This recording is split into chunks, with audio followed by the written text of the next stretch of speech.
बातों के जो शक्ति के संसाधन है उसको हमारे पास लो, निर्माण करो खुद के। अब सोशल मीडिया एक बड़ा इसका कारण है कि सोशल मीडिया में आप काउंटर कर पा रहे हैं, लेकिन इसका दुष्परिणाम भी है। अब देखिए इनका इतना अच्छा चैनल चल रहा था नहीं, मैं आपको बार बार दुख नहीं दे रहा हूं। नहीं बिल्कुल नहीं, ये तो मेरे लिए उपलब्धि है। ये देखिए, आप जानते हैं कि सावरकर जी का भी साहित्य प्रतिबंधित हुआ, रामप्रसाद बिस्मिल जी का भी साहित्य प्रतिबंधित हुआ था, तिलक का भी साहित्य प्रतिबंधित हुआ था। तो मेरे लिए एक बहुत बड़ी उपलब्धि है कि कुछ शायद मैं अच्छा कर रहा हूं कि मुझे प्रतिबंध किया गया। लेकिन हमको अपने शुरू करने पड़ेंगे। हमारा कार्यक्रम, लोग कहते हैं कि सरकार सुनती है, तो हम सरकार को तो पहले से कहते आए हैं कि हमारे अपनी ऑपरेटिंग सिस्टम हो, हमारा गूगल सर्च इंजन जैसा हमारा हो, हमारा सारे सर्वर वगैरह तो आजकल है ही, लेकिन सारा टेक्नोलॉजी हमारा क्यों ना हो। ट्विटर बंद कर देता है और हम चिल्लाते हैं कि हमारा अकाउंट वापस दे, तो यूट्यूब बंद हो जाता है। सुदर्शन ने आपके ऊपर कार्यक्रम किया, कई यूट्यूब वालों ने किया, आपको कोर्ट में जाना पड़ा। हम इसलिए ना, क्योंकि हम उन पे निर्भर हैं, तो हमने इसकी उपलब्धता अधूरी की है, इसको पूरा करना पड़ेगा। जिस दिन हम ये करेंगे उस दिन के बाद आपको कुछ नहीं होगा। इसलिए सत्ता ने करने के जो काम है ना, वो केवल सड़क, बिजली, पानी नहीं है, बिल्कुल ये भी है। बिल्कुल ये सत्ता को समझना चाहिए कि ये वाला इंफ्रास्ट्रक्चर भी जरूरी है, अन्यथा कुछ नहीं हो सकता। बल्कि पहले तो कम से कम पुस्तकों की बात आप कह रहे हैं, पुस्तक पहले छुपा के रखा जा सकता था।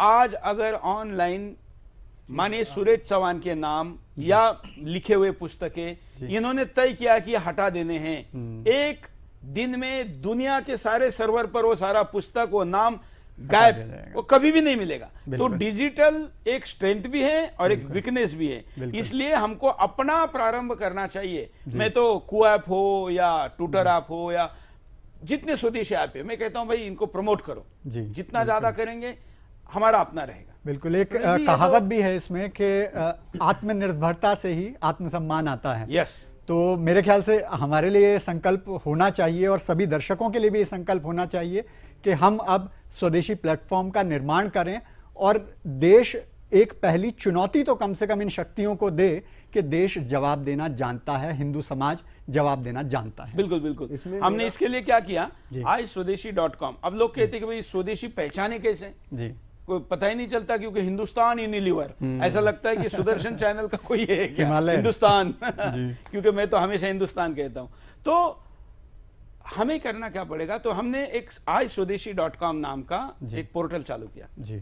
सारे सीए से लेके सब लोगों ने कहा, सुरेश जी भाई 98% प्रोडक्ट तो चाइनीज है ऑनलाइन खरीदे में, तो आप 2% के विषय को लेकर इसको सक्सेस कैसे करेंगे। मैंने कहा देखो भाई, हम तो बजरंगबली के भक्त हैं, सीधे सूरज को निगलने के लिए जाते। हमने सुदर्शन भी जब शुरू किया तो लोगों को यही लग रहा था कि कैसे होगा, तो हमने कहा कम से कम एक जगह पर उपलब्ध है, ये तो संदेश जाएगा। बिल्कुल बिल्कुल, हमने आज स्वदेशी शुरू किया, लोग ले रहे हैं, तो इसलिए स्वदेशी को प्रायोरिटी। ये जैसे हम कहते हैं कि अगर आपको कंप्यूटर चिप चाहिए तो विदेशी चलेगी, ले लो, कोई प्रॉब्लम नहीं है। मेरे पास भी यहाँ टेक्नोलॉजी में क्योंकि कंप्यूटर चिप चाहिए, लेकिन पोटैटो चिप चाहिए आलू की, तो फिर स्वदेशी लो। इतना करे तो भी बहुत है। वो तो ये तो इंटेलेक्चुअल लेवल की हो गई बातें, लड़ाई, और आप तो एक जमीनी स्तर की भी है। कल मैं आपके न्यूज़ पे कवरेज देख रहा था, और क्योंकि ये चीज़ हमारे यमुना पार्क के पास आ गई तो एक अजीब भी लगा बहुत। सीमापुरी में बॉम्ब मिला, लाइव बॉम्ब मिला, और वह सायरन की आवाजें, मेरा घर बहुत दूर पर भी आ रही थी, और उसको डिफ्यूज किया गया। वहां पे काफी एक डर का माहौल हो गया। सुदर्शन के गेट पे, हाँ जी, 14 बॉम्ब मिले थे। नहीं, पर मैं कह रहा हूँ हमारे घरों में तो एक डंडा नहीं है ना। और यहाँ घरों में एक आम से घर में, जिसके मैंने आपके चैनल पे उस घर को देखा, बिल्कुल आम सा घर है, आम से लोग बाहर घूम रहे हैं, बिल्कुल हमारे जैसे। वहां बम मिल रहा है, लाइव आईईडी मिल रही है, हमारे घर में एक डंडा नहीं है, तो इस जमीन पे लड़ाई कैसे जीती जाएगी। देखो, वहां तो घर में दाना भी नहीं होगा, लेकिन बम होगा। बम पहले होगा। हाँ, वो पहले होगा। तो आपको ये समझना पड़ेगा आप किससे लड़ रहे हैं, तो वो आप उसको समझे बगैर लड़ाई नहीं लड़ सकते।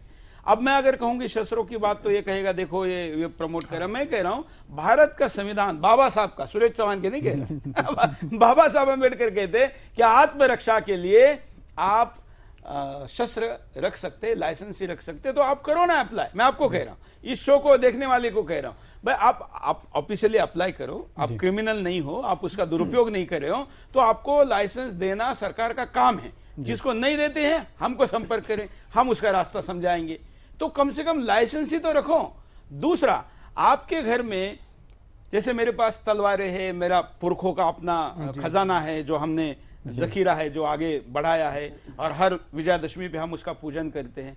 अब क्यों नहीं रख सकते घर में तलवारें? बिल्कुल, परंपरा के अनुसार क्यों नहीं रख सकते? रखेंगे तो कभी ना कभी चला के भी दिखाना पड़ेगा, तो चलाइए आप। ये तो पक्का है कि हिंदू के घर में जो शस्त्र है वो कभी भी अबला पे नहीं चलेगा, वो कभी भी किसी निष्पाप व्यक्ति पे नहीं चलेगा। तो आपको जब ये पता है तो रखने में क्या हर्ज है? मुझे लगता है कि इस विषय पर काम करना अत्यावश्यक है। अब सरकार और पुलिस और उनके हथियारों पे निर्भर नहीं रह सकते। वो तो कई बार साफ हो चुका, ऐसे बार क्षेत्र साफ में। हो हाँ, चुका है वो हाँ, तो। अगर इसी चीज में हम यूएसए को देखें तो यूएसए में हर घर में आपको गन्स मिलती हैं।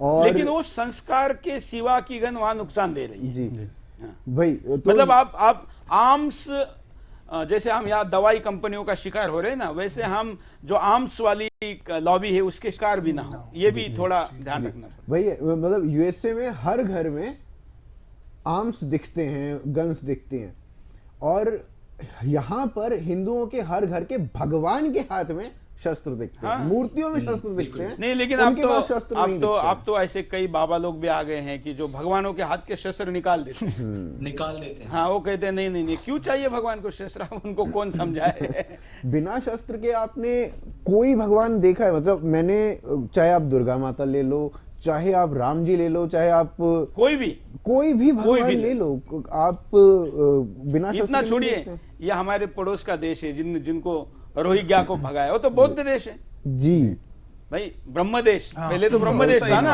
आप भले उसको बाद में बर्मा ये वो म्यांमार कहने लगे। वहां बौद्धों ने रोहिंग्या को भगाया ना, तो वहां तो कहाँ शस्त्र हैं? लेकिन हमें ये सोच को चेंज करना ही होगा, अन्यथा कुछ नहीं हो सकता। बहुत से लोग कहते हैं अरे आप पत्रकार हो, कलम के सिपाही को तलवार की क्या जरूरत? मैंने कहा जब कलम के सिपाही के पास तलवार लेके आएगा ना तो वो सरेंडर कर देगा। अगर उसके पास में पहले सामने रखी होगी, जैसे मैं जहाँ बैठता हूँ मेरे आसपास में शस्त्र आपने देखे होंगे, तो कोई आएगा भी अगर किसी इरादे के साथ तो देखेगा कि यहाँ से जाने की संभावना नहीं है। वो कहते हैं ना कि pen is stronger than sword, हाँ, लेकिन ओनली ऑन पेपर। वही है, जीसस की अगर बात करें तो जीसस बिना किसी शस्त्र के हैं, और उनके पास इसलिए सारे तो शस्त्र, टांगे गए ना, और उनके पास सारे इसलिए शस्त्र तो हैं। टांगे गए। जी, मैं वही कह रहा हूँ, उनके पास सारे शस्त्र हैं, और हमारे हर भगवान के पास शस्त्र हैं, हमारे पास कोई शस्त्र नहीं है। खैर, विडंबना। अंकुर भाई, हाँ सुरेश जी, मैं ये इसी बात से मुझे याद आया जो आपने कहा कि हमारे भी कुछ ऐसे लोग हैं जिन्होंने के भगवानों के हाथ से जो शस्त्र थे वो ही हटा दिए।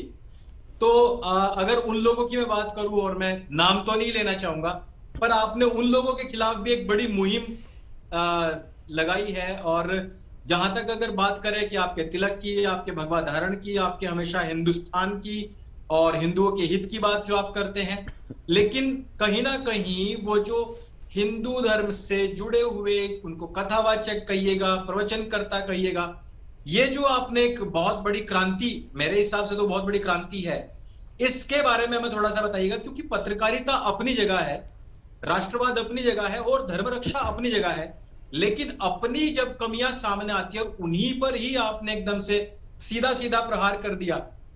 ये पहली बार ऐसा हुआ, क्योंकि मैं तो ऐसा, हम गौ ब्राह्मण प्रतिपालक, यह हमारा कर्तव्य है। मैं हमेशा संतों के साथ खड़ा हूं, प्राण जाएंगे ना अभी इस वक्त तो भी मैं संतों के लिए खड़ा रहूंगा। लेकिन मैंने देखा कि 100 करोड़ होते हुए भी हम क्यों कमजोर है। देखिए, साधु संत कथावाचक, छोटा कथावाचक भी हमारे लिए महान इसलिए क्योंकि इतने सारे आक्रमणकारियों के बावजूद भी हमारे संतों ने ही साहित्य को बचाए रखा। इनके योगदान को हम बिल्कुल नकार नहीं सकते। लेकिन अगर उसमें कोई लोग, जैसे आपने टैगोर का उदाहरण दिया, वो लोग अपनी व्यक्तिगत महानता या व्यक्तिगत गांधी के प्रयोगों की तरह अपने प्रयोग करके अगर पूरे हिंदू को ही समस्या में खड़े करने वाले हैं तो उनके खिलाफ बोलना पड़ेगा। हम उन व्यक्ति के खिलाफ तो नहीं थे, मतलब उसमें मुरारी बापू से लेके बड़े बड़े नाम थे, हमारे लिए आज भी वो पूजनीय है। मैंने कभी नहीं कहा कि वो माफी मांगे, मैंने कहा आप वचन दीजिए कि आप दोबारा नहीं कहेंगे। यही तो हमने कहा। तो हमें ये भी करना होगा, अपने घर के बड़ों को भी समझाना होगा। और इसलिए संतों की रक्षा की बात करने वाला सुदर्शन एकदम से इस विषय में जब उतरा तो कुछ लोगों को झटका लगा, लेकिन मैं दावा करता हूं सभी लोगों ने हमारा इस मुद्दे पर समर्थन ही किया, लोगों ने कहा अच्छा किया। देखिए उसके बाद आपको एक भी किसी कथा में अल्लाह मौला सुनाई दे रहा है? नहीं। करना पड़ेगा, ऐसे हमको राजनीति में भी करना पड़ेगा। ये जो अजान चलती है और राजनेता हमारे भाषण रोक देते हैं ना, उनको भी समझाना पड़ेगा। इस बात पर आपके पे